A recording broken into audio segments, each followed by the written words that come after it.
quay về bên anh, trong trái tim anh vẫn còn đó bóng hình em. Phía cuối con đường nhìn hàng cây đang rụng lá, cơn gió nhẹ nhẹ chợt thoáng qua khiến anh se lạnh. Đôi lúc bồi hồi nhìn lại khoảng khắc hai ta cùng nhau vui đùa, giờ bỗng thấy cảm giác mỗi lúc nhớ em nhiều hơn. Ngày tháng trôi qua thật dài, anh vẫn mong em trở lại, và dường như trong tâm trí anh em vẫn luôn tồn tại. Đến khi anh nhắm mắt lại, chuyện tình mình đã phôi phai, em bước đi cùng ai, tim em xa anh mãi mãi. Phải cố quên đi một người, mang đến cho anh nụ cười, để rồi lại làm anh đau khi hai ta mất nhau. Anh sẽ quên đi tình đâu, sẽ xóa đi bao u sầu. Anh muốn yêu em dài lâu, nhưng hai ta đành mất nhau.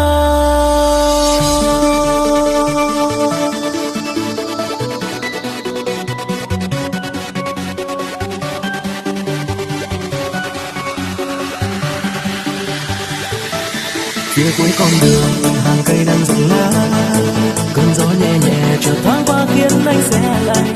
Đôi lúc bồi hồi nhìn lại khoảng khắc hai ta cùng nhau vui đùa, giờ bỗng thấy cảm giác mỗi lúc nhớ em nhiều hơn.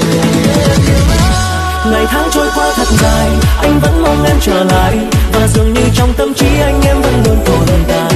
Đến khi anh nhắm mắt lại, chuyện tình mình đã phôi phai, em bước đi cùng ai, tim em xa anh mãi mãi. Phải cố quên đi một người, mang đến cho anh nụ cười, để rồi lại làm anh đau khi hai ta mất nhau. Anh sẽ quên đi tình đâu, sẽ xóa đi bao u sầu. Anh muốn yêu em dài lâu, nhưng hai ta đành mất nhau.